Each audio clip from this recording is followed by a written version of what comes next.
Taon ng 2017 ay naganap ang isang karumaldumal na panggagahasa, pagpatay at pagsunog sa isang dalaga sa Pasig City.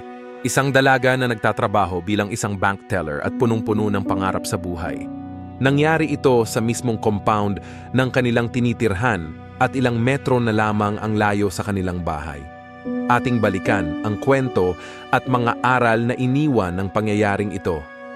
Si Mabel Tagalacama ay ipinanganak noong December 14, 1995. Pang-apat siya sa 5 mga anak ni na Reynaldo at Charito Cama na nagmula sa bayan ng Paracale, Camarines Norte. Napakabait, masayahin at responsable siyang anak kung ilarawan ng kanyang kapamilya. Kilala rin siyang isang basketball fan lalo na ng Barangay Ginebra at may mga huling kuha pa siya ng larawan dito. Ayon sa kanyang kapatid na lalaki, ay close na close sila ni Mabel. Sila ang parang tumatayong breadwinner na rin sa kanilang magkakapatid, bilang ganti na rin sa mga sakripisyo sa kanila ng kanilang mga magulang. Mahirap lang ang kanilang buhay pero dahil sa pagsusumikap ng kanilang mga magulang, lalo ng kanilang ama na nagtatrabaho bilang electrician, ay naitaguyod silang lahat. 4 na sa kanilang magkakapatid ang napagtapos ng kanilang pag-aaral.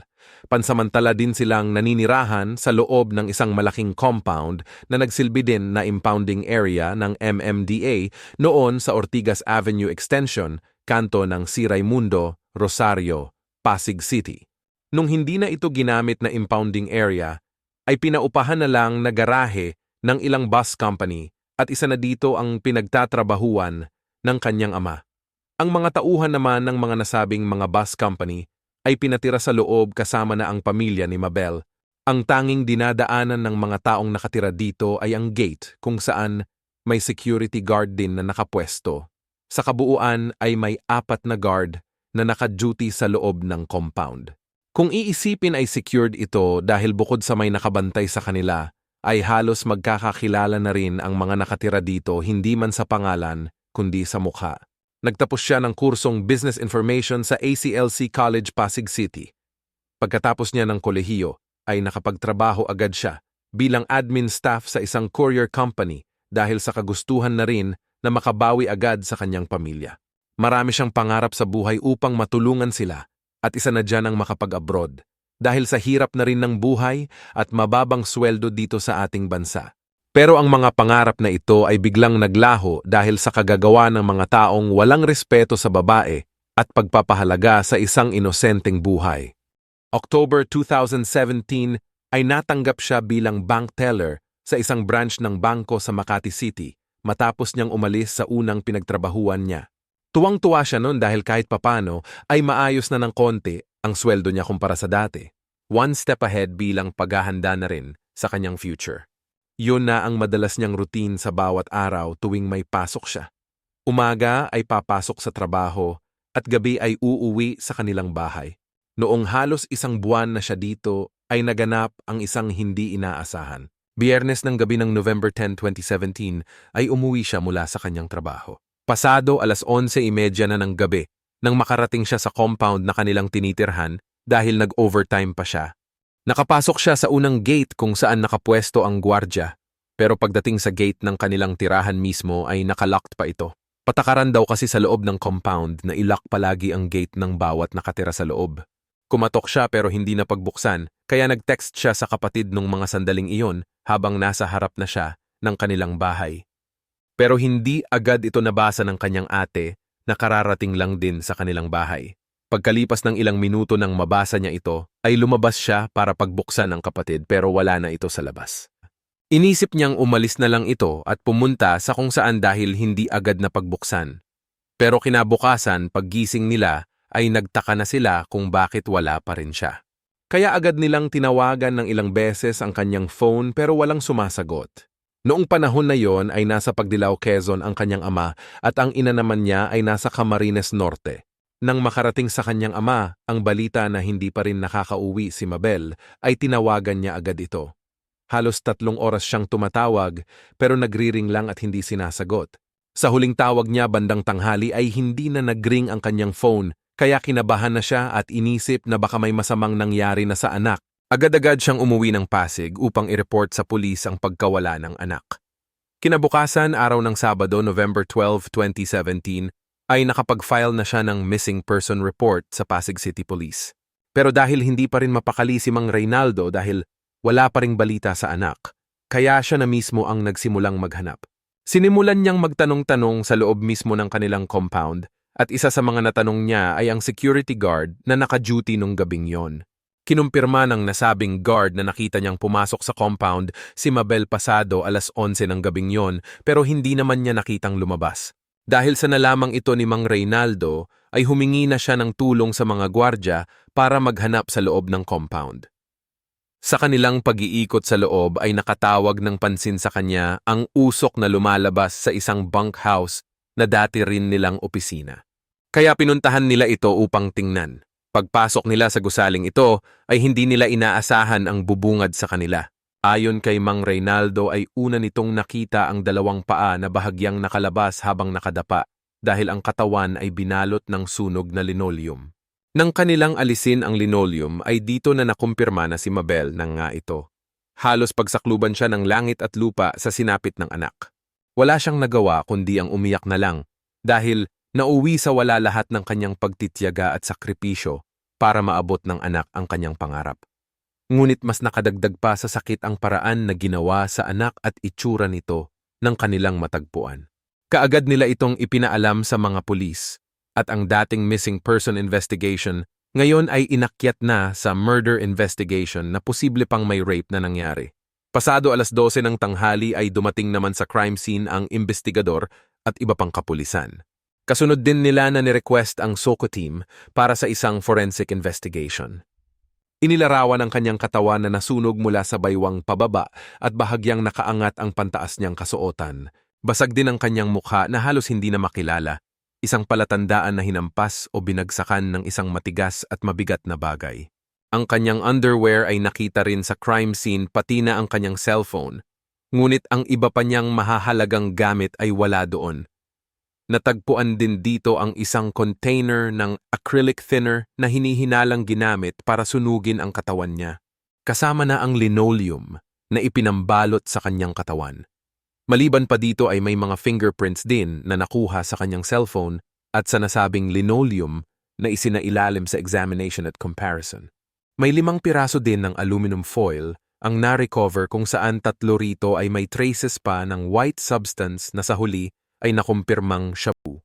Ang kanyang bangkay naman ay kaagad din na isinailalim sa autopsy para makakuha pa ng iba pang ebidensya.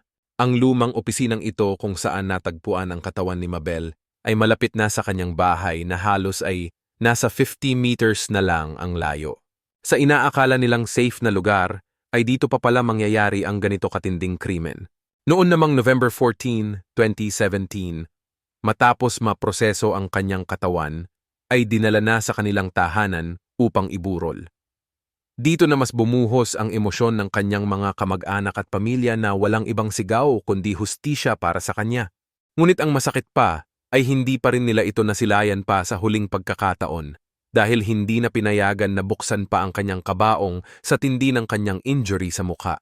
Noong araw din na yon ay bumalik ang mga pulis sa crime scene. Dito ay na-recover pa ang bag niya sa ilalim ng bus na nakaparada sa lugar. Ang kanyang balabal naman ay nakuha rin sa windshield ng isang minivan na katabi lamang din ng bus.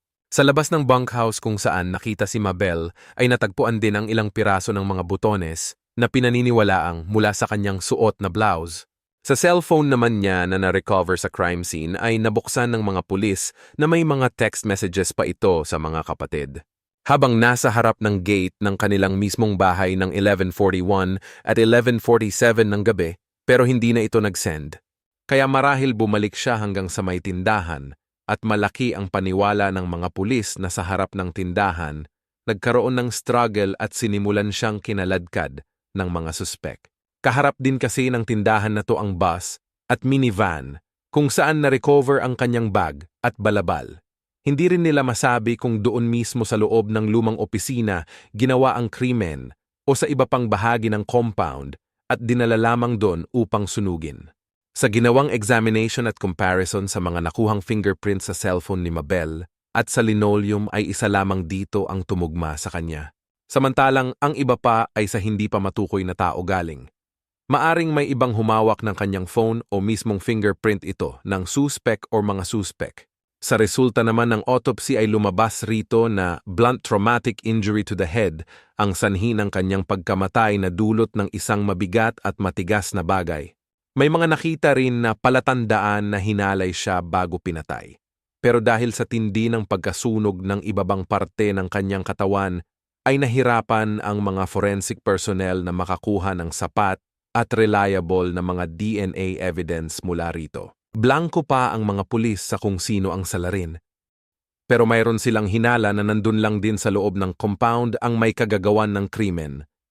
Dahil sa pamilyar sila o alam ang pagdadalhan nila kay Mabel. Pangalawa, kung hindi tagaloob ay magdadalawang isip na gumawa ng masama.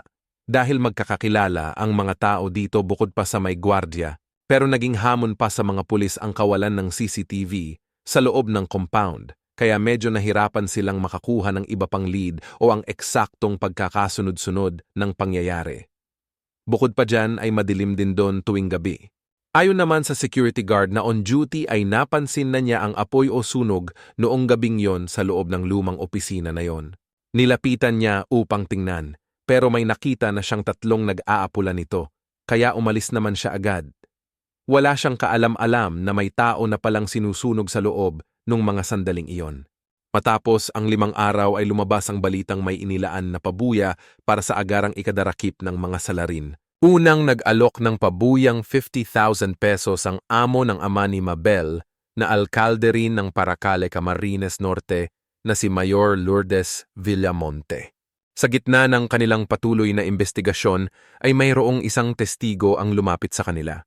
Nakilala itong si Randy Oavenada, isang 38 years old na driver ng trucking company na Timber Port Enterprises, na umuupa din sa bakanteng lote kung saan nakatira ang biktima at pamilya niya. Wala siyang asawa at doon lang din sa loob nakatira. Bagamat hindi niya kilala sa pangalan si Mabel, ay kilala niya raw ito sa mukha dahil halos araw-araw niyang nakikita. Ayon sa kanyang salaysay, pasado 11:00 ng gabi ay nakita niya ito sa harap ng gate ng kanilang bahay habang nagse-cellphone. Napansin niya rin na may 2 lalaki na umaaligid sa kanya pero hindi niya naggaanong pinansin. Umalis na lang siya para kumain sa labas. Pero pagbalik niya sa loob ng compound ay wala na ang 2 lalaki pati na si Mabel. Dagdag pa niya, kinabukasan ng gabi matapos niyang kunin ang kanyang sahod ay napadaan siya sa abandonadong opisina.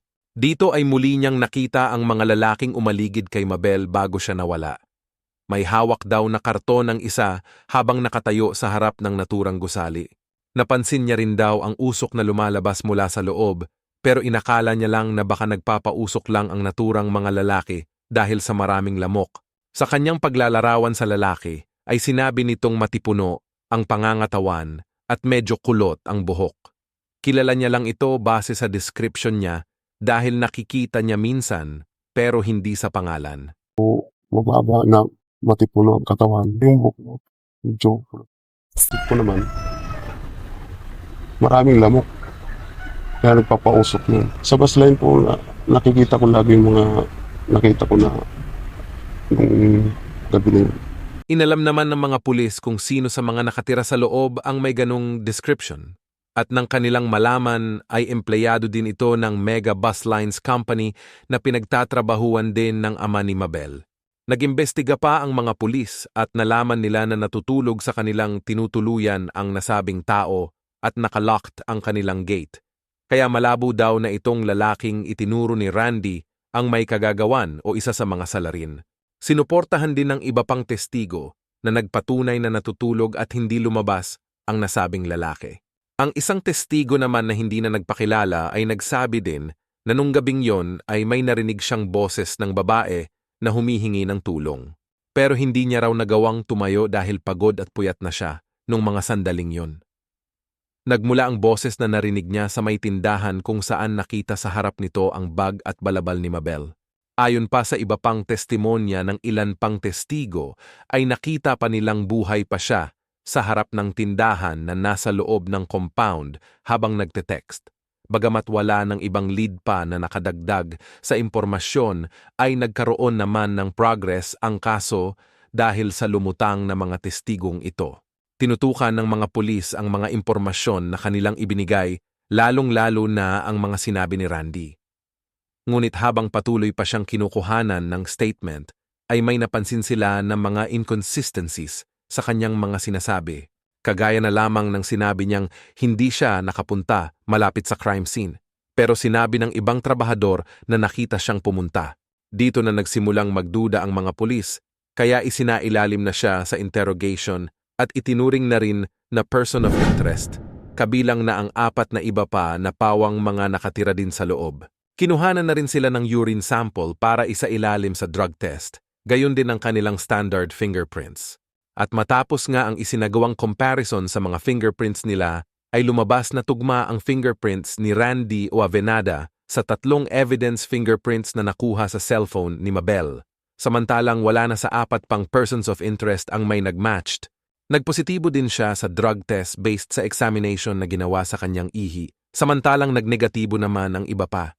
Maging ang nakatira dun sa loob na may-ari ng tindahan, kung saan tumigil daw si Mabel, pati ang mga lalaking dumating sa compound alas 10 ng gabi na lulan ng bus, ay ipinatawag din upang imbestigahan. Kasama rin sa inimbestigahan ng 4 na gwardiya na naka-duty sa loob pero tanging si Randy lamang ang direktang naiugnay sa crime scene dahil sa kanyang fingerprints. Kaya mula sa pagiging person of interest niya ay itinuring na siyang prime suspect sa krimen. Hindi testigo o direct evidence ang nagturo sa kanya kundi forensic evidence. Gaya ng inaasahan ay mariin niyang itinanggi na may kinalaman siya sa krimen. Isa marahil sa dahilan niya kaya siya lumutang na testigo ay para lituhin ang mga investigador at mailayo sa kanya ang investigasyon. Depensa niya tungkol sa fingerprints niya na nakuha ay pinilit daw inabot sa kanya ang cellphone ng mga bus driver na siyang tunay na salarin. Pero nang malaman niyang kay Mabel ito ay ibinalik niya sa kanila. Bagay naman na hindi niya ikinwento agad nung unang ini-interview pa lang siya. Kaya lalo nang nagduda pa ang mga pulis at hindi na siya pinaniwalaan sa kanyang mga alibay. Naniwala ang mga pulis at ang pamilya ni Mabel na hindi iisang tao lang ang may kagagawan nito sa kanya, kaya pilit na pinaamin ang suspect na si Randy sa iba pang kasamahan niya, pero tikom ang kanyang bibig.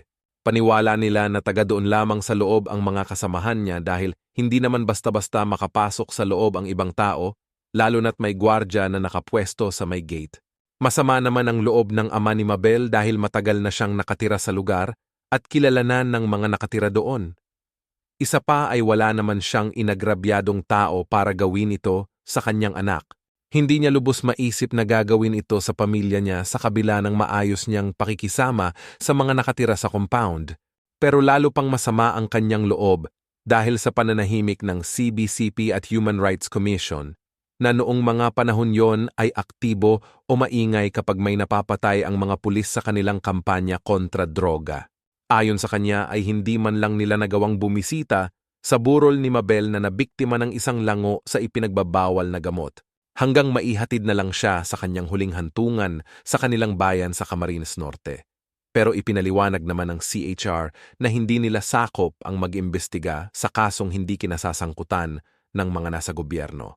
Kaugnay ng progress na ito sa pagkaka-identify ng primary suspect ay tuluyan ng sinampahan ng kasong rape with homicide at drug use si Randy o Avenada. Nahuli siya ng mga pulis habang natutulog pa sa kanyang tirahan noong 9:30 ng umaga ng November 19, 2017, sa loob lamang ng ilang araw mula nang mangyari ang krimen. Pagkatapos siyang maiproseso, ay ipinresenta siya sa harap ng media ng nooy NCRPO Chief na si Police Major General Oscar Albayalde, kasama na ang direktor ng Eastern Police District na si Police Brigadier General Romulo Sapitula at iba pang police officials. These are forensic evidence, considered forensic evidence based doon sa physical evidence na lift doon sa crime scene. So matibay na ebidensya itong mga forensics and it will be of course covered by expert opinion. Muli ay tikom na naman ang bibig ng suspect na si Randy o Avenada matapos siyang mahuli. Naniwala naman ang PNP na matibay na ang hawak nilang forensic evidence, bagamat tuloy-tuloy pa rin ang ginagawa nilang paghahanap ng witness na makakapagbigay pa ng karagdagang impormasyon. Dinagdagan naman ng Pasig City LGU sa pamumuno ni Mayor Robert Bobby Eusebio ang halaga ng reward money.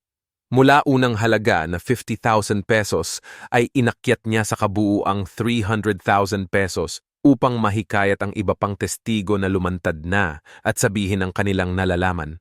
Sa kabila ng pagkakahuling ito sa suspect ay naging palaisipan pa rin sa mga pulis ang sinabi ng gwardya na 3 lalaki na nakita niyang umaapula ng apoy noong gabing nawala si Mabel.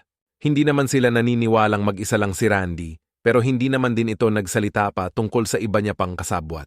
Ikinatuwa naman ng pamilya ni Mabel ang pagkakahuling ito kay Randy, pero para sa kanila ay mahaba pa ang laban na kakaharapin nila bago makamit ang inaasam na hustisya. Lalo na't patuloy pang gumagala ang iba pang posibleng kasama niya. Gayunpaman ay umaasa pa rin sila sa lalong madaling panahon na pagkakahuli ng iba pa. Sa ngayon ay patuloy siyang nakakulong sa Pasig City Jail habang patuloy ang trial at hindi pa naibababa ang hatol. Kahit tuluyan siyang mahatulan o maubos ang luha ng mga kapamilya ng biktima, ay hindi na maibabalik kailanman ang buhay ni Mabel. Ang tanging hiling at dasal na lang nila ay ang mahatulan at mapanagot ang lahat ng may kasalanan. Noong November 21, 2017 ay nagparamdam na rin ang CHR tungkol sa kaso ni Mabel Cama, kaya umani ito ng samot-saring komento at reaksyon mula sa mga netizens. Isa na naman itong patunay na ang mga taong may masasamang loob ay nasa paligid lamang natin. Minsan ay nasa lugar pa na akala natin ay safe na tayo, pero nag-aantay lamang pala sila ng tamang pagkakataon para makapambiktima. Lalo na ang mga nasa impluwensya ng walang katapusang droga na yan. Kaya ang pinakamainam nating gawin bukod sa pag-iingat at dasal ay wag natin silang bigyan ng pagkakataon anumang oras.